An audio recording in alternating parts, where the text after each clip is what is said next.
જાહેરમાં વિદ્યાર્થીનું ગળું કાપી હત્યા, સ્થાનિકોનો ઉગ્ર વિરોધ, સમજાવવા આવેલા ડે મેયર લોકોએ આડે હાથ લીધા.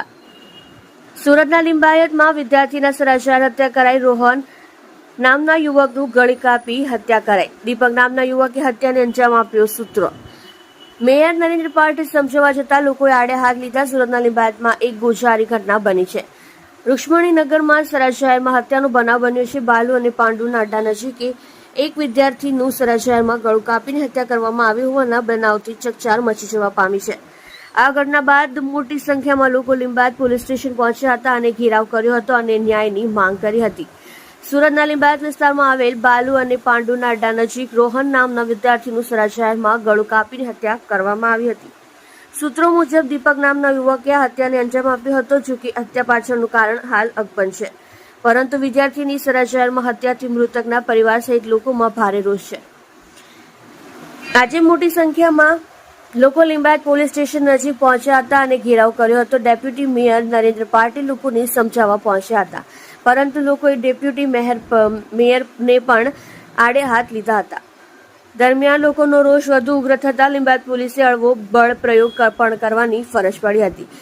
દરમિયાન એક મહિલાને પોલીસે પકડવાનો પ્રયાસ કરતા લોકોએ વિરોધ કર્યો હતો. લોકોએ કહ્યું કે વિદ્યાર્થીનું ગળું કાપીને સરાજાહેરમાં હત્યા કરવામાં આવી હતી. આ મામલે પોલીસની કામગીરી સામે પણ સવાલ ઉઠાવ્યા હતા અને ઝડપી ન્યાયની માંગ કરી હતી. સાથે જ લોકોએ આરોપ લગાવતા કહ્યું હતું કે સ્કૂલની બાજુમાં જ દારૂનો અડ્ડો ધમધમે છે, પરંતુ કોઈ કાર્યવાહી કરવામાં આવતી નથી. જો કે રોહનની હત્યા કેમ કરવામાં આવી તે અંગે પોલીસ તપાસ કરી રહી છે, જ્યારે હત્યારો દીપક હાલ પણ પોલીસની પકડથી દૂર છે.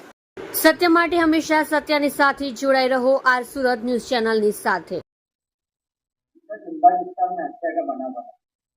लिंबायत विस्तार में आरडी फाटक के पास आज सुबह एक हत्या का बनाव बना है। इस घटना में एक व्यक्ति जो विक्टिम है, उसका नाम रोहन है। उसके पहचान के व्यक्ति दीपक पाटिल ने चाकू मार के उसकी हत्या की है। इस घटना में रोहन जो बिंदुली का रहने वाला है, वो अपने मामा के घर जो पास में है वहाँ पे आया हुआ था। उसके पास में जो आरोपी है उसका घर है। आरोपी उसके मामा के घर पे जो रोहन आता है, उसको मिलने वहाँ आता है। फिर इन दोनों के बीच में कुछ बातचीत भी होती है और बातचीत के बाद आरोपी ने विक्टिम को चाकू मार दिया था। पुलिस इस एंगल में इंक्वायरी कर रही है। अभी हमने जो आरोपी है उसको हमने राउंड अप कर लिया है और उसको थोड़ी देर में हम अरेस्ट भी कर लेंगे। तो अभी तक जो पुलिस को इन्फॉर्मेशन मिली है उसमें दो एंगल पुलिस के सामने स्पष्ट तौर पे आ रहे हैं, जिसमें एक एंगल ऐसा है कि जो विक्टिम है उसका अफेयर आरोपी के किसी परिचित के साथ था और इसी वजह से आरोपी ने उसको सबको मार दिया हो। या फिर एक और एंगल भी आ रहा है जिसमें हमें ये इन्फॉर्मेशन है कि जो आरोपी है उसके पास विक्टिम ने पहले भी 2 बार पैसे मांगे थे और इस बार तीसरी बार भी पैसे मांगे थे, इस वजह से उसने मार दिया। ये 2 या 3 जो भी एंगल हमारे सामने आ रहे हैं वो सारी इन्फॉर्मेशन हम वेरीफाई कर रहे हैं। इसमें भी हमें इन्वेस्टिगेशन में जो भी प्रूफ मिलेंगे, जो एविडेंसेस मिलेंगे और जो भी फैक्ट सामने आएगा उस हिसाब से हम आगे कार्यवाही करेंगे। इस घटना में वहाँ के लोगों की कुछ रजूआत हुई थी। लोगों का कहना था कि वहाँ पे कुछ लोग परेशान करते हैं, लेकिन पुलिस आए दिन वहाँ पे चेकिंग भी करती है। व्हीकल चेकिंग, पेट्रोलिंग रोज होता है। इसके उपरांत हम 5 से 7 दिन में फंडिंग भी करते हैं, जिसमें कई असामाजिक लोगों के ऊपर कार्रवाई की जाती है।